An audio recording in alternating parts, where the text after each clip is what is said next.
having peace 365 days of the year. So that's the name of the course, Peace 365. It fits in with the strategic plan of the college. Peace, sustainability are both integrated into the course. Strategic plan spearheaded by our Directeur Général, Monsieur Fillon. Monsieur Fillon also brought Abeno Vidal to speak to us a couple of years ago. He's a French philosopher who wrote a book called Les Tisserands, which is about weaving together. So Mr. Vidal's presentation had him weaving a relationship with the self, weaving a relationship with others, and weaving a relationship with nature. So when I attended that lecture, I said, I was organizing this course, I said, that would be perfect. We'll divide the course in thirds. Peace in self, peace in other, peace in nature. And then reflecting on it, I realized, hey, these are the common conflicts of human beings. These are the common conflicts that any writer will try to express, expose. Man versus self, man versus man, and man versus nature. So these are the very common, very typical conflicts that arise in the human condition. So it fits very nicely. This course, being a learning communities initiative, is attached, is bound with the Peace Center. Peace Center is run by our coordinator, Diana Rice. And it's also attached to the Peace Certificate that is managed by Karina Dermo. So there's Karina right there. So Karina manages the Peace Certificate. So through Peace 365, a student will get one of the 3 necessary courses to get their Peace Certificate, 2 of the 3 community of practice meetings that they are to attend, and 3 of the 3 activities.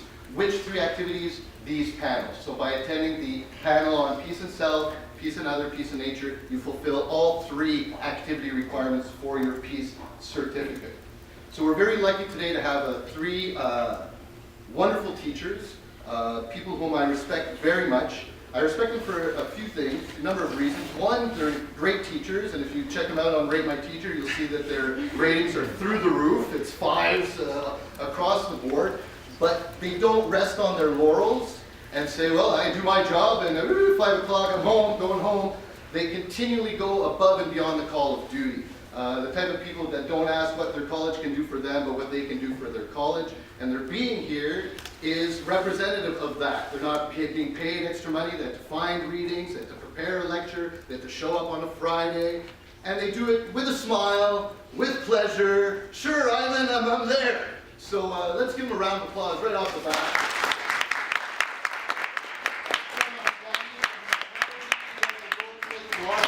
I'm in banking economics.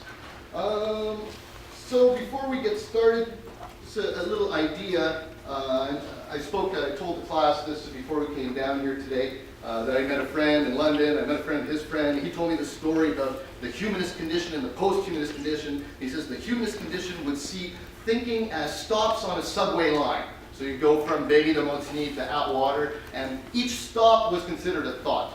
The post-humanist condition, F. Scott Pepperell, suggests that it's not the stops that are the thoughts, but the connections between the stops. Aha! And what's really exciting is to connect to previously unconnected stops. So as you listen to today's presentations, try to keep in mind, how do they connect? How do they link to one another? How does psychology relate to philosophy? How does philosophy relate to economics? How does economics relate to psychology? We're all dealing with the same thing, peace and self. We're all individuals, we're all selves, and peace and self may be something we want to achieve in our lives, something to strive for, maybe not, but something to consider. So as we hear the panel presentation today, try to draw links and connections between the two.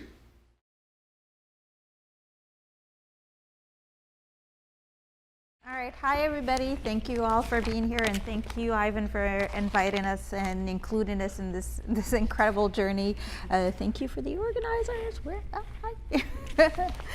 All right, so as Ivan said, I am a psychology teacher here, and I want to start by just giving you a little bit of a background of what psychology does and how it became, how this world of peace psychology came to be. So, as some of you know, because some of you have taken general psych, what? Psychology is the science that studies or tries to understand the human mind and human behavior. So, in the broad sense, that's what it tries to do. So, in trying to understand basically what makes us tick, we psychologists, we the grand picture of psychologists, try to ask the question, what makes us behave in a, I guess, a peaceful way versus a non-peaceful way. And that's a question that has been asked by a bajillion psychologists and tried to be answered by a bajillion psychologists. But it's not new. It's not a new question. It has been around forever. I mean, obviously, the mystery of what humans are is something that has been with us for as long as we've been humans. But then came this sort of streamlining of this question of why we some of us do good and some of us do not so good acts, and eventually. Some of the studies from the division of social psychology, which is a field that looks at social behaviors, how do we interact with one another in a community or in a global sense, what makes us behave in different ways in different environments or in different conditions. So that division sort of sprouted a branch of its own that became just specialized in this idea of looking at aspects of conflicts and violence. So I'm going to read you the definition of peace psychology. It is a subfield of psychology and research that deals with psychological aspects of peace, conflict, violence, war, and involves research, education, practice, and advocacy. So research, education, and practice are aspects that all domains of psychology, all subfields of psychology deal with. But what makes peace psychology so interesting is this idea of advocacy, something that you don't see necessarily in, let's say, neuroscience or other human sexual behavior fields of psychology. So peace psychology has this has given itself this mandate of let's spread the word of how to make how to learn from the research on peace and how humans behave in a peace and non-peaceful manner. And obviously the crux of it starts with oneself, right? So we look at one human, and I don't mean like one in particular, I just mean we're looking at individual behaviors. And then eventually we try to understand how the one individual behavior sort of links to the community and other individuals around them. And eventually we try to understand how this ties in globally. So beyond just interacting with other humans, it's interacting with the environment, which is very much like what Letty Serran, the book was talking about. The reading that some of you may have gotten, if you haven't, you're free, run.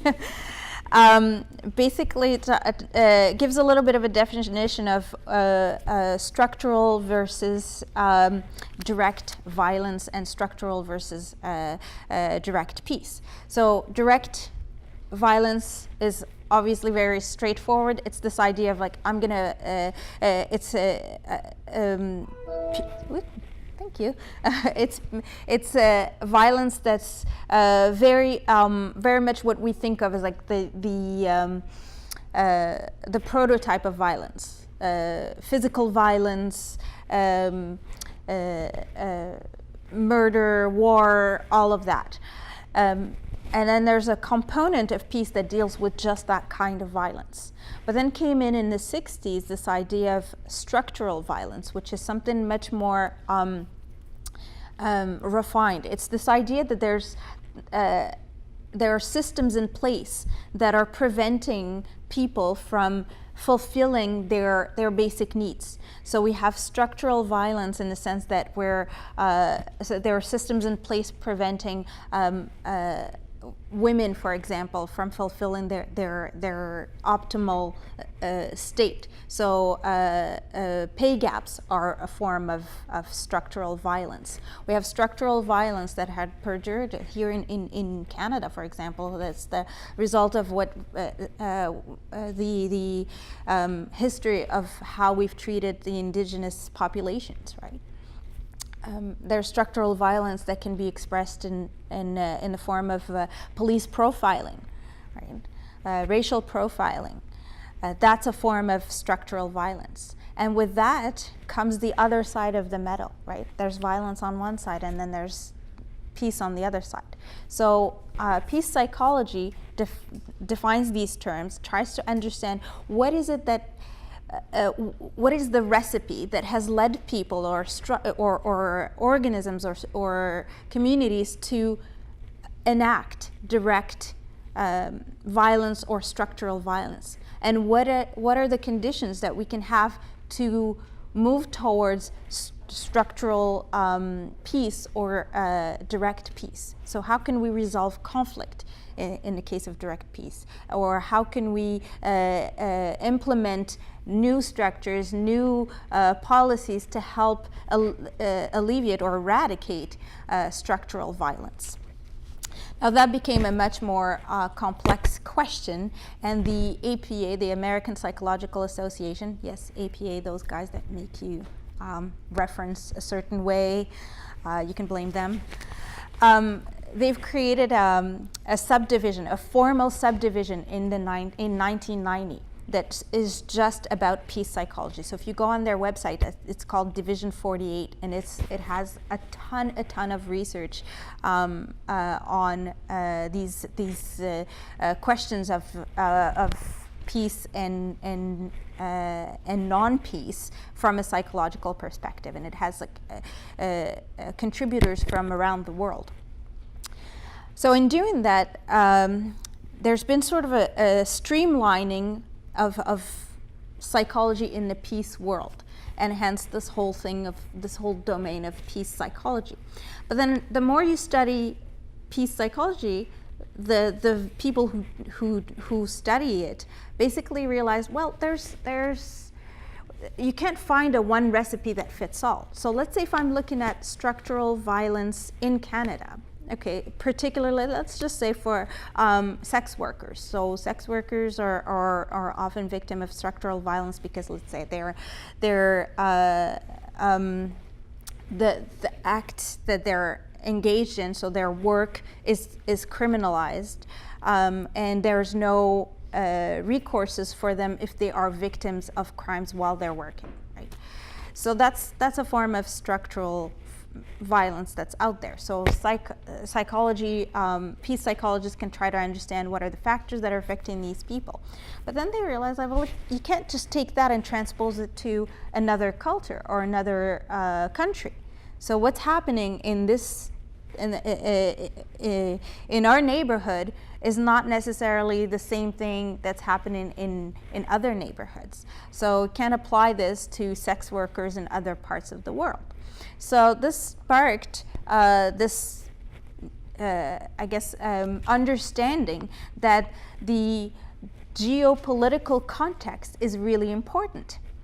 So you can't deal with this the same way with violence and peace in North America as you would in, let's say, Asia or African countries. So the reading that some of you have received deals exactly with that. So it tries to look at so it's like a mini meta-analysis of the concerns of each geopolitical context. So each section of the world, if you want. And what was interesting is that you really see that you can't take out just like, you can't just say, oh, well, this part of the world works this way versus that. They're all connected. You can see that a lot of the conflict that is happening in parts of the world is connected to the historical, to the history of that part of the world. So for example, in Asia, in South Asian, the conflicts that are happening more often in South Asia, they're a result of colonialism. It's this idea that you had colonizers come in and use their position to change whatever was happening in that part of the world, and redirect the resources, even change the roles and perceptions of different groups that were already living there. And then when colonizers have left, this still left sort of a mental colonization state. So the colonizers weren't there, but their ideas that they brought in still stayed there, and they created conflict that was beyond what was originally intended or not intended by the colonizers. So that's something that is completely different than what is happening in the Western, in North America, for example. So I guess thank you. The take-home message is that yes, there are people that are trying to understand peace and how to achieve it, how to build peace. They're actually called peace building, peace builders or peace building workshops and activities. But that you have to keep in mind that you have to tailor your efforts to each context, to each part of the world, and that you have to understand all of the intricate interactions that happened and the historical background and baggage that comes in each context. We can't apply our Western view and come in as the Western saviors in other parts of the world.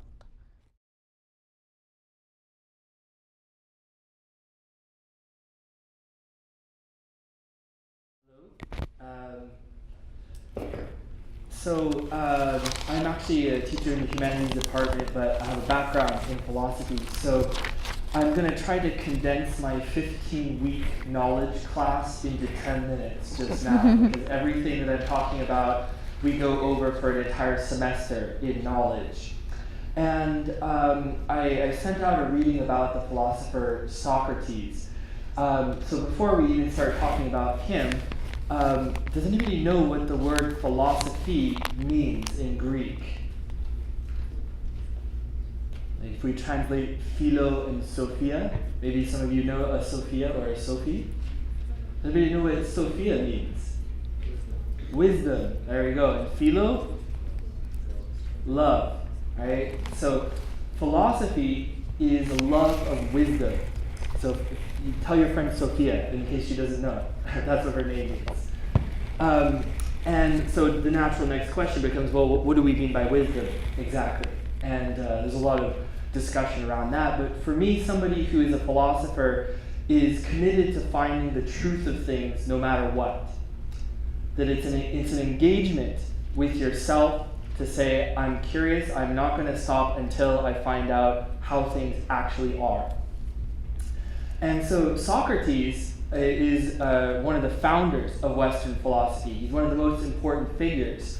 He was the teacher of Plato, who was the teacher of Aristotle, who was the teacher of Alexander the Great, and not just in a geopolitical sense in the way that Alexander reshaped the ancient world, but also in the sense of ideas. These effects are still with us today, even though we might not realize it. So Socrates really got the ball rolling with an entirely new way of thinking about himself and the world. And so I just want to weave in how I've been able to incorporate some of his insights into making myself a more peaceful person within and without. So maybe I'll start this story of Socrates at the very end. And so, spoiler alert for those of you who didn't do the reading. Well, he dies. Okay. Sorry to give that away.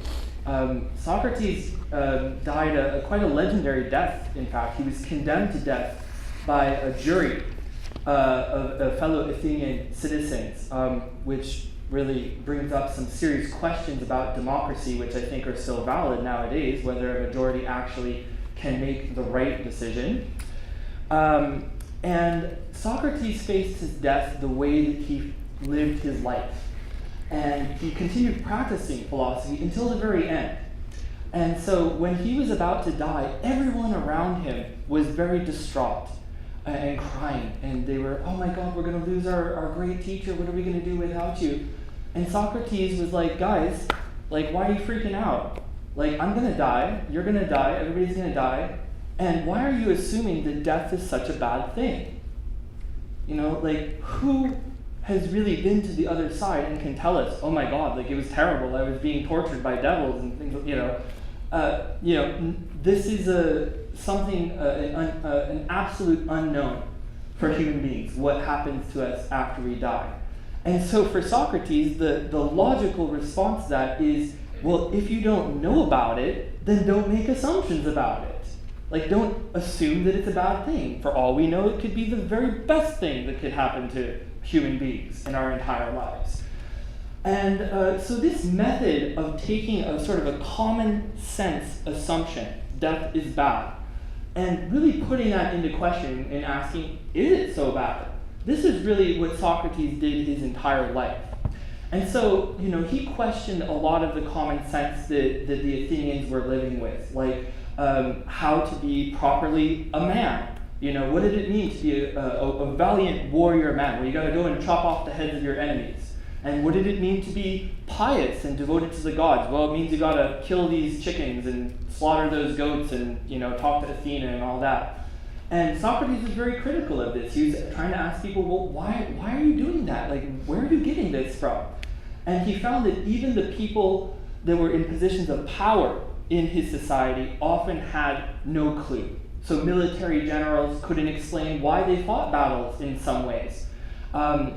You had priests, Euthyphro, who made a living as an administrator of religious rituals, but when Socrates questioned, well, what is the true nature of piety? What does it mean to be properly religious? He didn't know, and he had to run away at the end of it. He got agitated through Socrates' questioning, which can, you might have a sense of when somebody is asking you questions that are calling into perspective what your livelihood is based on. You can see why he angered a lot of people around, and why at a certain point they just couldn't take it anymore.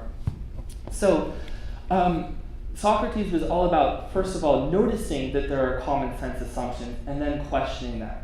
So in my class in humanities, the class is called Know Thyself, which is actually a very famous inscription on a temple at Delphi. You would go to see the oracle there. If you had a question about your future, you would go and contact the oracle, and he would give you some kind of advice. And to get there, you would have to walk under this arch that said, Know Thyself. And so it may seem like, if I were to ask you, who are you? You would probably come up with some answers that we could generalize across the audience, what we would determine to be common sense. So if I were to stop you and say, who are you? You'd probably tell me your name, your nationality, your religion, your preferences, etc. If we thought about it a little bit more, you could say, okay, well, maybe I'm my body, maybe I'm also my thoughts, etc. And the thing is that, like all of us, I imbibe a lot of the common sense about my identity in my upbringing. So I grew up in the US, and in a very patriotic, conservative environment. So being an American was something that was really important. And if you questioned, like, I was always fascinated. Why did people say proud to be an American? Like, I'm like, what did you do? Like, you can take pride in something that you achieved, but like, being an American was an accident of your birth. So don't tell me you're proud of it, but you should have seen the looks I got. What are you talking about, Daniel? Like, no, like, support the troops, right? So you begin to question that in people, and they can get very defensive. And so I struggled with this part of my identity for a long time, and I fought against it for so long, and I thought, okay, I'm not going to be American, I'm going to be Canadian, I'm going to be Quebecer, and all this stuff. And at a certain point, I realized that wasn't going to work. Long story, but I was in like a pub in Quebec City on Saint Jean Baptiste and trying to talk French with these guys, and they totally made fun of me, and I'm like, okay, I'm never gonna fit in here. But I was thinking, you know, when I started studying philosophy, I began to say, well, wait a minute, why is it so important for me to have a national identity? You know, can I just be who I am without having this label on me? You know, because I was just trying to swap one label for another, but then I came to question the whole premise of needing a label to begin with. And that was really important. When I could let that go, then I could see what Socrates meant when he defined himself as a citizen of the world. He said, I'm not Greek, I'm not Athenian, I'm a citizen of the world. And when you begin to adopt that perception of yourself, who am I? I am a citizen of the world. That is an identity that we all share in common. And I have to think that if you begin to adopt that and integrate it, then it cannot but make you more peaceful in your outlook towards other people.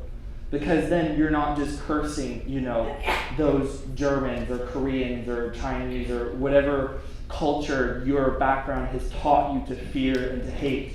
You can see that actually at the end of the day we're all human beings partaking in this mystery of consciousness, in this floating rock ball, orbiting a thermonuclear furnace in a void.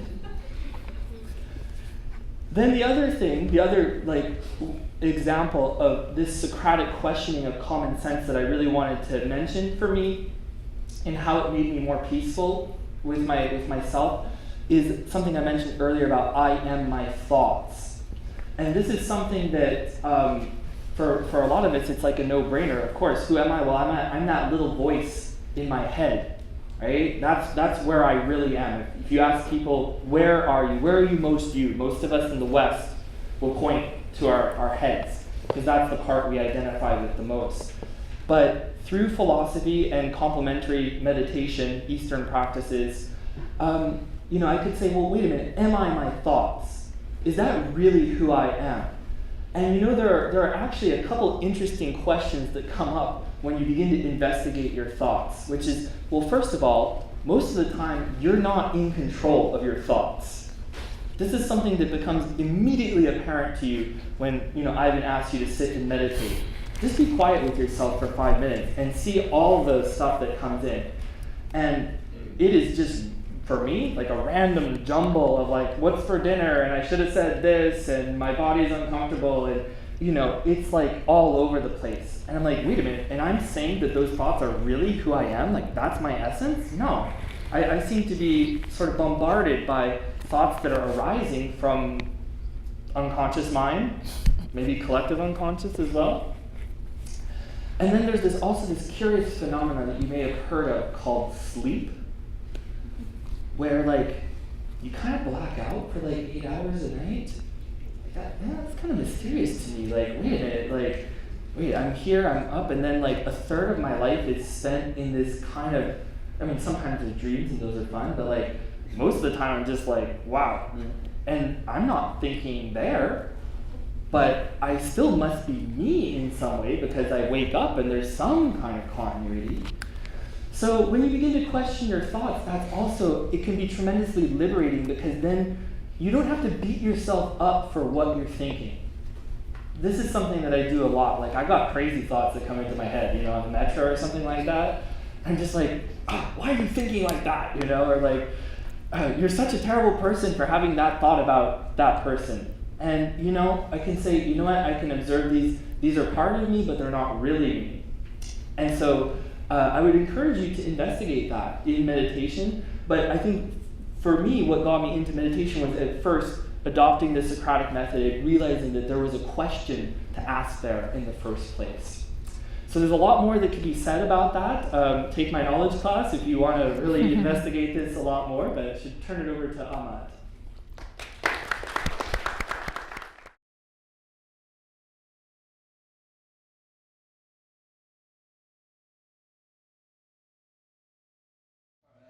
Thomas Carlyle called economics the dismal science. So, what do we have to offer about? Let me show you a cartoon. You might want to turn your chair. Yeah. So, you need to have really and very both of them so that it kind of cuts through. And door decker, that's what we're going to be doing. So we're going to be decking some doors. All right, so to be honest, peace is not.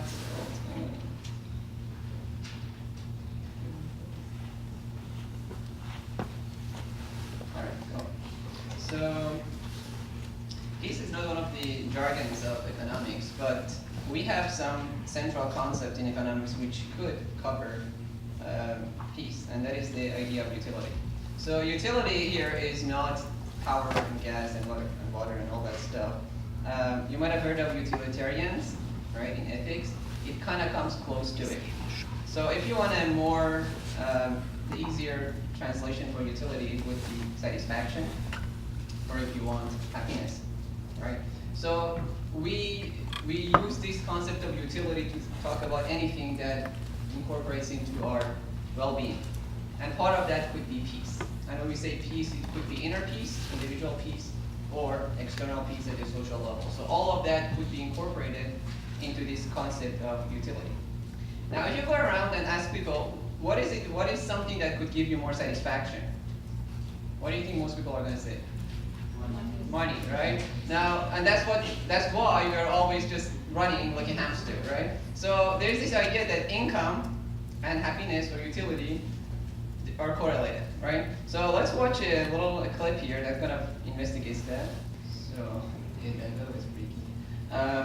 That kind of connects to Socrates by the way of questioning, if you noticed. So why is it that this curve levels off? And there's a lot of studies over the years saying this.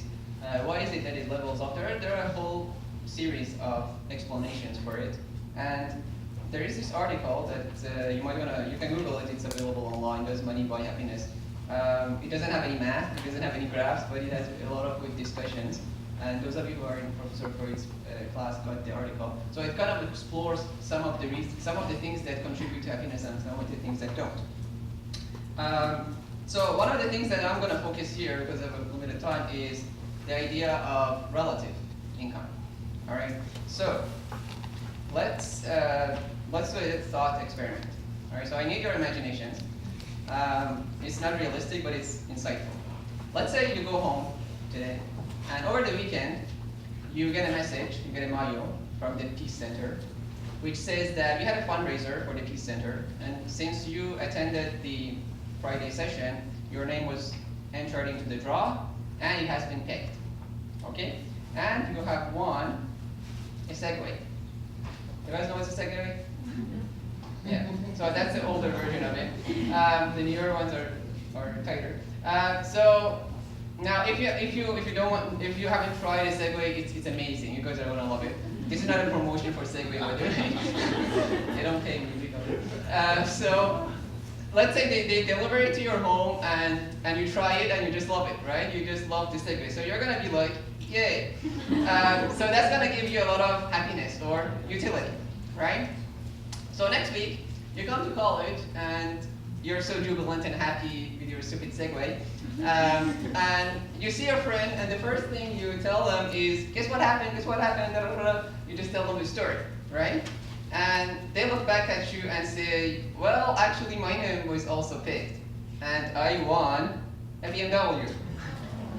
And your other friend turns back and says, oh, yeah, and I also won a Jaguar.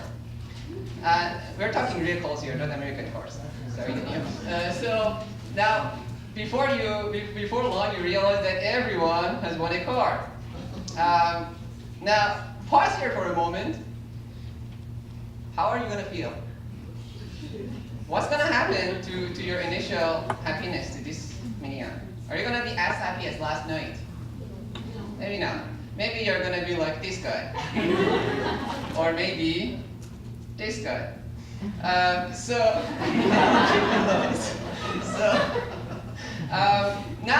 just pause for a moment. Nothing happened to you, right? You didn't lose anything. You still have your Segway. Why should you be any less happy than the night before? So here's actually a good point to pause and think, because that's really what governs it. That's really what governs our entire life.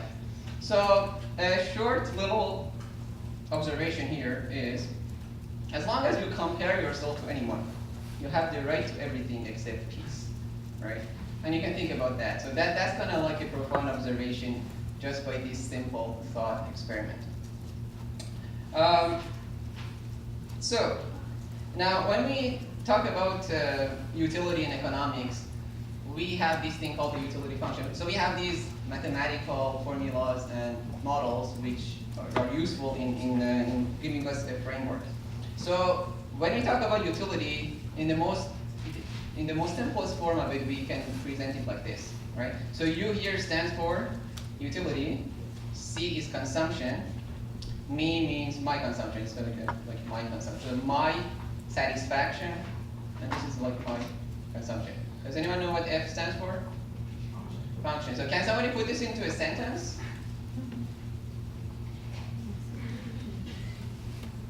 How would you read this? My utility, yeah. My level of satisfaction depends on my level of consumption, right? That's what it's saying, right? That's really that's the notation. This is the simplest form. Now, hang on. We just did a thought experiment where we found that my satisfaction also depends on other people's consumption, right? That's what we just found out. So we can actually augment this formula to include the consumption of others, right? So here's how it works. If my consumption goes up, what happens to my utility? It should go up, right? If others' consumption goes up, what would happen? Based on our thought experiment, it would go down, right? So that's what we just found out. So we can put these plus and minus signs over, which would show that my consumption has a positive effect on my utility or satisfaction, and other people's consumption has a negative effect. This is based on the idea that we constantly compare ourselves to our peers and neighbors. By the way, we tend to compare ourselves with people who are like us. You don't really compare yourself with people of your parents' generation, for instance. If they have a BMW, well, you don't really get upset with that. More formally, we can use this notation. So those of you who have done calculus would know that this is a derivative of utility with respect to my consumption. This is a curly d. It's curly because it's a partial derivative. So this one's positive, so there is a positive effect. This one's negative, there's a negative effect. Why am I showing you this? Well, some of you have taken science, so this kind of makes it more meaningful to you. That's a naive explanation. The real explanation is that I'm showing you this just to show off. Because that gives me utility, right? So, all right. So those of you who are allergic to math, you don't need to worry about this mist at the bottom. Just take the colorful stuff at the top. That's enough really for you. That's the gist of it. Now, let's do our thought experiment one more time with a little modification. So you go home, and over the weekend you receive the message that you won the Segway, and you're happy. And then the next day you learn that someone that you really, really love, someone that you really care about, they have won the car. How are you going to feel? Are you going to be happy or upset? Probably you're not going to be so upset. If you really love them, if you really care about them, if the person is someone that you care about, then it's going to be a little bit different. So we can complete our utility function by adding another factor. So we have me in there, we have others, these are like strangers, and you have friends. So friends are anyone that you love. It could be family, whatever, right? And if you want to do the signs, we can have positive, negative, and positive. So there are these elements which increase your satisfaction, and one element that would decrease your satisfaction, right? This is a general framework for making sense of how our satisfaction works, and part of our satisfaction would be our peace. Now, notice that economics doesn't tell us anything about who is me, who is the other, and who is the friends. Those things are not defined in economics. Economics just gives us the framework to make sense of it, right? Those things, me, other, and friends, should be defined elsewhere. Those things are defined by our worldviews and our values. And our worldviews and values are shaped by what is discussed in psychology, religion, and philosophy, right? Economics gives us the framework to think about it. Now, here's the thing. Think about all the great people in history. Think about all the philanthropists. Think about the sages and the saints who sacrificed themselves for the well-being of others. They also had a utility function, but the difference there was that their definitions of me, other, and friend was different. So for them, probably almost nobody was in the category of other. Everybody was either a friend or part of themselves. So that's really what makes a difference. So you can see the model is malleable enough to be able to accommodate all those possible behavior. So let's look at a quote here, which is kind of profound. How selfish soever man may be supposed, there are evidently some principles in his nature which interest him in the fortune of others and render their happiness necessary to him, though he derives nothing from it except the pleasure of seeing it. That's kind of cool. For this sentiment, like all other original passions of human nature, is by no means confined to the virtuous and humane, though they perhaps may feel it with the most exquisite sensibility. The greatest ruffians, ruffian meaning hooligan, the most hardened violators of the laws of society is not altogether without it. So everyone has that element of altruism. Can anybody guess who the speaker is? Probably wouldn't be able to guess. This is one of the greatest moral philosophers of history, who also happens to be the father of modern economics, Adam Smith. So that's actually the very first statement that he said in his first book, The Theory of Moral Sentiments. All right, so one other point to leave you with is we don't control the utility functions of others. It might be a bit too ambitious to say, okay, we're going to bring peace to the world. But something that we do control is our own utility function. Something that we do control is our own definitions of self and other. And as much as we control it, we have responsibility over it, right? So this is really homework for life, to think about what is my definition of self and other, and how does that affect my sense of utility, and perhaps how does it affect other people's sense of utility. So the contribution of philosophy, psychology, and religion is to help us revise our definitions of the self and the other in a way that we may develop greater peace for ourselves and for others. Thank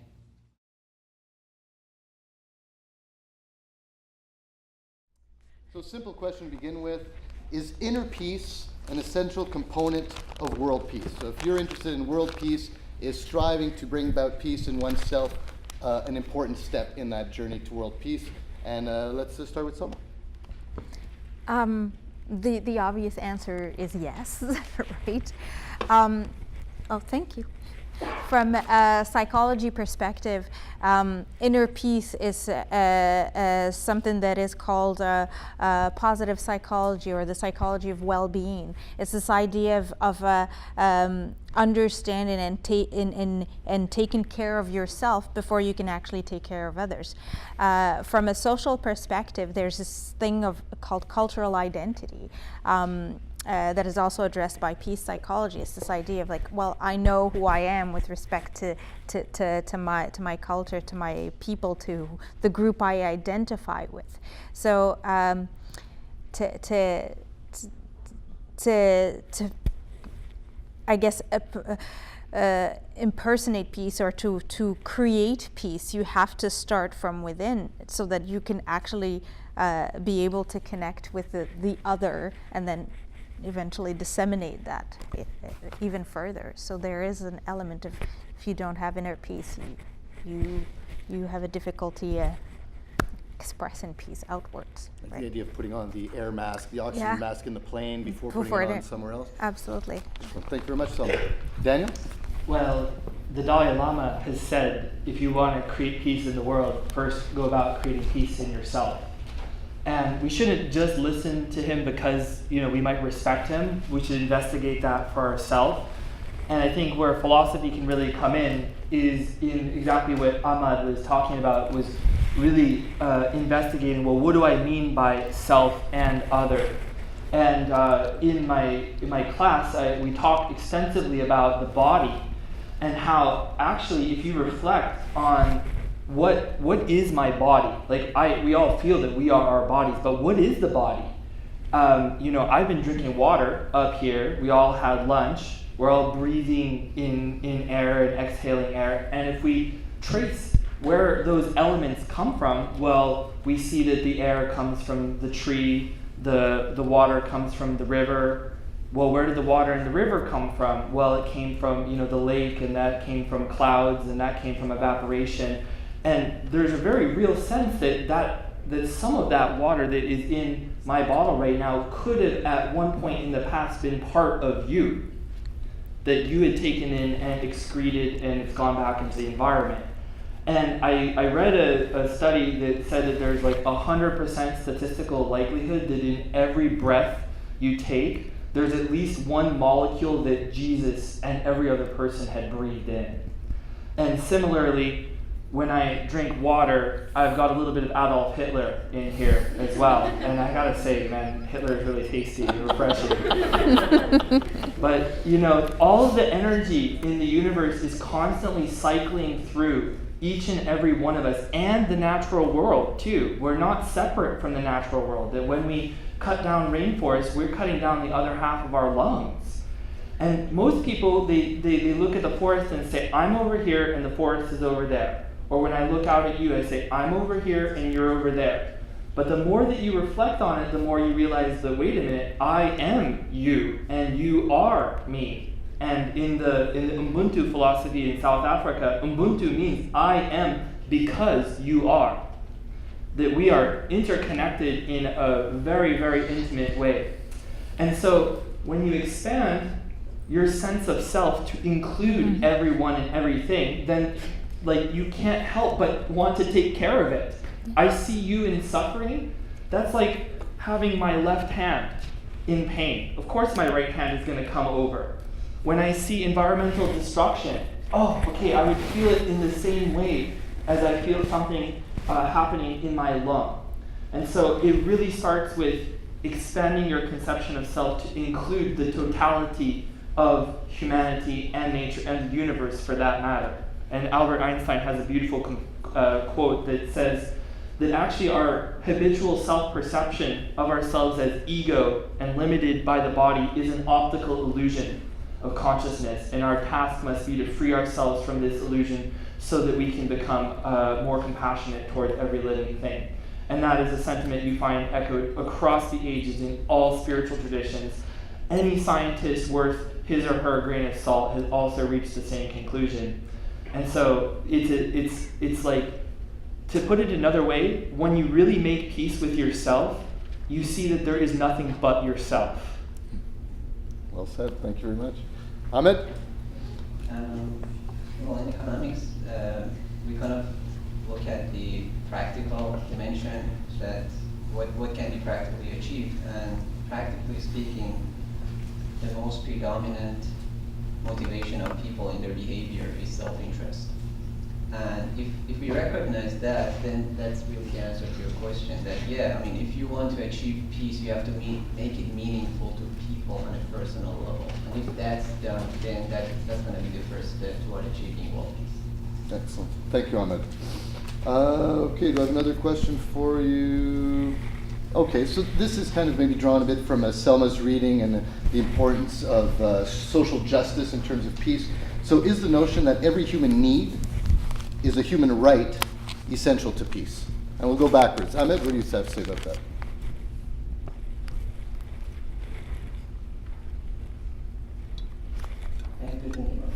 Daniel? Well, we would first have, any philosopher would say, well, we first have to start by defining what we mean by a human need. Let's say basic needs: a roof over your head, food, water, access to medical help, and maybe education relative to your environment.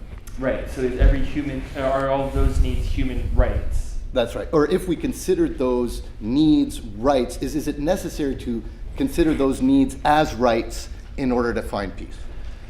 Well, I think it would be a good idea.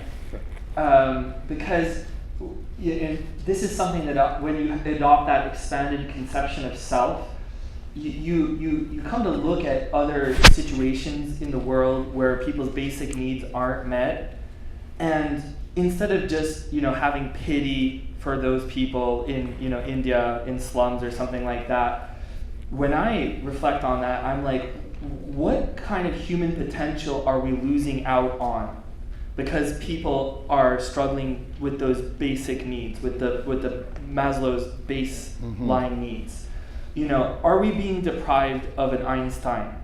Is there, in a Mexican impoverished village, a great scientist who could figure out cold fusion, waiting there, but he or she is too concerned with where the next meal is going to come from. I look at it that way, and I think that, a lot of the conflict that people have between nations and between others comes down to resources, which is why I asked you to first define needs, because I think we think that we need things, but a lot of what we think we need are actually false needs. And so if we define it as those baseline needs, sure, but then if you also need a car and to be able to go on a vacation and to support dictators around the world who will sell us oil at cheap prices, which is Canada and Venezuela right now, which is it's really a shame. And when Selma talked about the colonial history, when we look at ourselves in the mirror, we don't like to look at ourselves as thieves, but we are. We're all benefiting from an unjust system that is depriving others around the world of basic things so that we can have cheap gas and cheap paper and cheap junk from China. And if we understand what the people feel like on the other end of that, then how can any good come of those situations where that's boiling over, where there's such discrepancy and economic disparity between people? Excellent, thank you. Selma? Well, I like to think of needs as the psychological perspective of the psychological side of the medal. The rights I find is a semantics. It's a way that we found to legitimize, almost bureaucratize the needs. So if we're talking in the global platform about needs, let's say if you have heads of states meeting and saying, oh well, our population needs roofs over their heads or clean water, needs don't sell. But when you talk about rights, and this is perhaps a cynical perspective, but it seems to be getting a message across. We're talking at a different level, but still talking about the same thing. You're now making those needs necessary and almost politicizing and bureaucratizing them. So in that sense, I find them equivalent, the needs, the rights. Just two ways of talking of the same thing in two different at two different levels, but still talking about the same thing from my perspective. Thank you. Amit?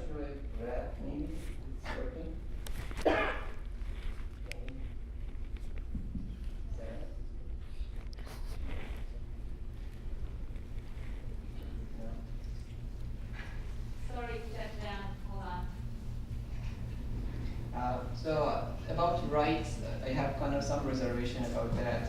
But if you remember the graph that the guy showed in the video at the beginning, there is an upward slope and then kind of levels off, right? So that initial part is the part that corresponds to basic needs. So basic needs do matter in terms of having peace, in terms of having more fulfillment and satisfaction. That there is data on that. So I kind of agree on that. Whether we can call it a human right or not, I think it's really beyond the scope of economics. One thing that the reservation that we have is that, yeah, of course, basic needs are kind of, it's intuitive that everybody has the right to them. But the idea of economics is that if you have limited resources, then sometimes you have to make sacrifices. And sometimes if it's not possible for everyone to meet those needs, then you're out of luck, basically. Just the fact that this is a right is not enough. When you have limited resources, you have opportunity costs. So that's kind of like the graph one of the graphs that there is, that when the household income increases, beyond a certain level, the slope kind of levels off. And there are a whole lot of other studies which kind of confirm this. In your opinion, does the Earth have the resources necessary to ensure that every human being has their basic needs met? Of course, yeah, there is a lot of data on that too, yes. So it is possible? It is, theoretically it's possible. Okay. Thank you very much. Wasn't it Gandhi who said, that the Earth has enough for everybody's needs, but not enough for everybody's wants? Aha, very nice, thank you. Like, and sorry, just to add on that, I Please. don't know if you saw it. I mean, on Facebook, I'm like dating myself from like an older generation when I say Facebook, because I know you guys are not on Facebook anymore. There was something that was a Radio Canada. Somebody did an experiment where they tried to reduce their ecological imprint. Like, and this was a guy who like didn't eat very much meat and like didn't own a car and like recycled and all that stuff. And when he took the test, he got like 3 Earths. Like if everybody lived like he did, it would take 3 Earths. And so he made all this concerted effort to reduce that, and he still only got it down to 1.7.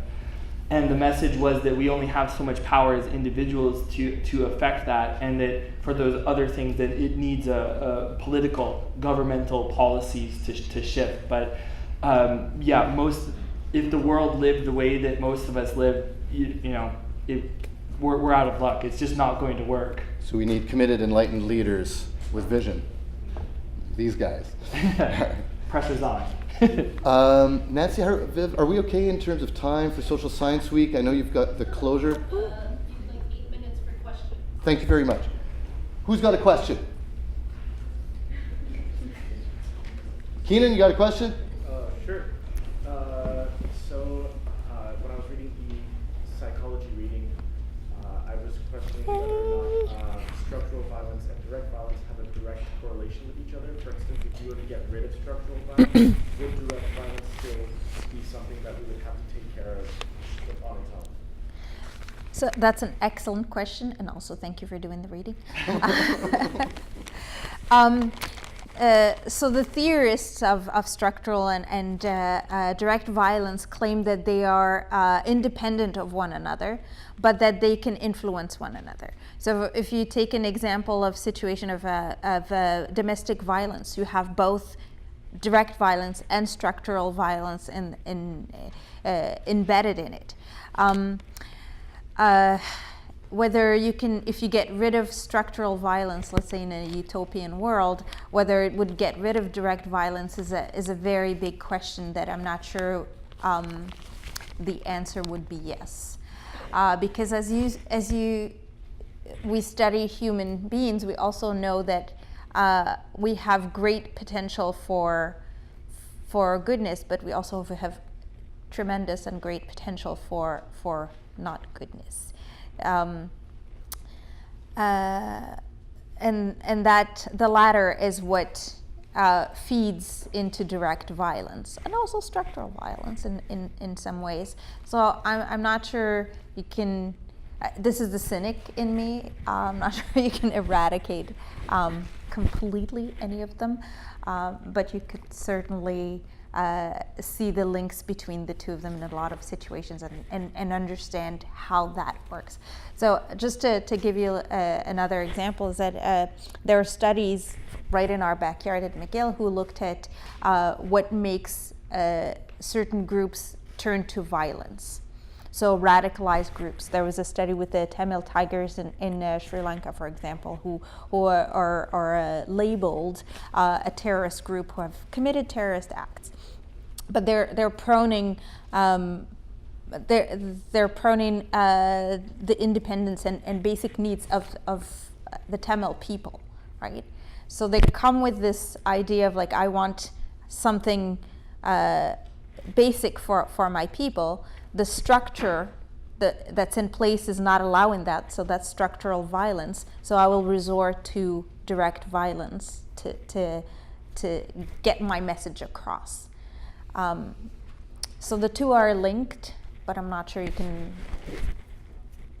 say that one depends on the other. I'm not sure if I'm getting there. Thank you very much, Selma. A question for Daniel. Matt, another question for Selma? No, my question is for Ahmed, please. on that graph, what constitutes happiness? Good question. So these are usually self-reported levels of satisfaction on a scale. So if you take an RM, for instance, you're asked how, it's somewhat theoretical, but you can ask people, rate your level of satisfaction. Sometimes from 1 to 3, so very happy, somewhat happy, or unhappy. So, and then the aggregate. Another question for Ahmed or a question for Daniel? Yes. Yeah, I have a question for Daniel. I wrote it down.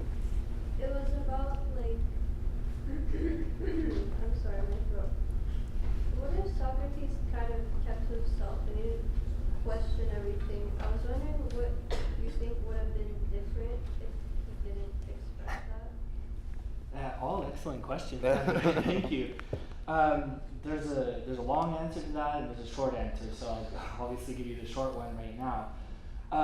And this gets developed a little bit because everything that we know about Socrates, most of it actually comes from Plato. Socrates never wrote anything down, believe it or not. So we're left with extensive dialogues that Plato composed where Socrates is often the main character. And you may have heard of one of Plato's most famous works called The Republic.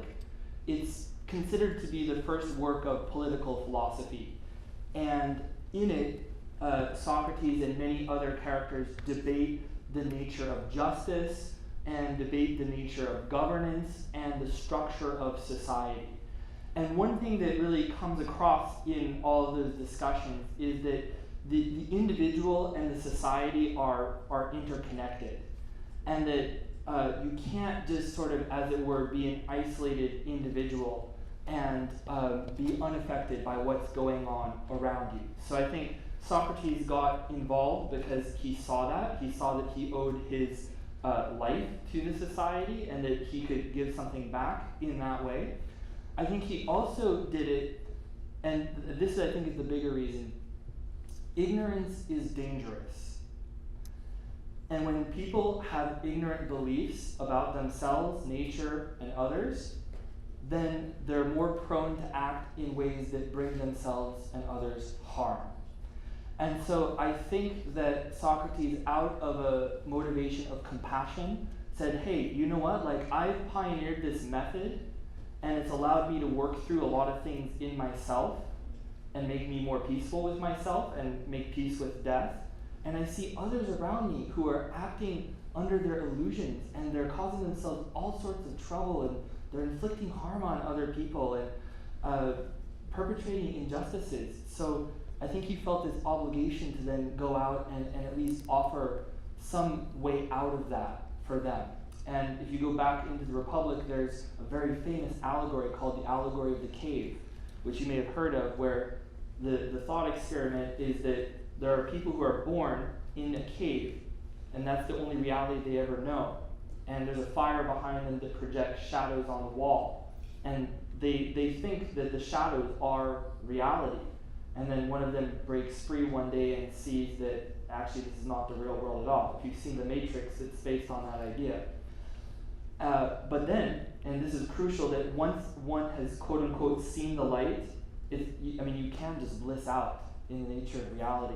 But in Plato and in Buddhism with the Bodhisattva, the whole idea is that once you have attained the truth, then you have an ethical obligation to come and bring it to others. It might not always be well received, and it often isn't, but you at least have that sort of duty upon you to do that. The last step of the hero's journey, to return and share what one has learned. Exactly. And if I had more time, because Socrates at the end of his trial, he said, if I had more time, I'm sure that I could convince you of the justice of my cause. And if I had more time, Ivan and students, we could keep talking about this more. And we could develop these points more and we could have an interesting conversation. But no, there's Kronos that's saying, we gotta go. I think you've done a pretty good job. I think everyone's done a pretty good job. Do we have one more burning question? As a form of, it's called structural violence. Sorry, I didn't hear that. Do you view hostile architecture as Oh, that's an interesting one. What might some examples be of hostile architecture? Yeah. Yeah, so hostile architecture is basically when people design urban spaces to kind of deter and get people to not stay there. Like, for example, the new what's it called, benches inside the more modern bus stations that have the kind of armrest in the middle so that people can't sit and lie down on. Yes. Like how in some areas downtown there are kind of studded spikes on places where people could potentially sit or lie down. So it does sound like they fit the description of something that is preventing humans from fulfilling their potential, from enjoying nature, from enjoying the space. I'm thinking even of like some places around the world where they play really high-pitched noise that only young kids can hear, so that's a deterrent to keep kids away. Yes, I would argue that kind of hostile environment would fit under the description of structural violence, sadly. Thank you. So thank you all very much for coming. I'd like to thank Viv Watson and Nancy Rebello from Social Strategy. I'd like to thank Diana Wright from the Peace Center, Karina Dermo from the Peace Certificate, Jesse Lund from the theater, Sarah de Guzman, who's a super tech person. I'd like to thank Roxana for filming, and I'd like to thank our guests. A round of applause for Selma, Daniel, and Ahmed, and a round of applause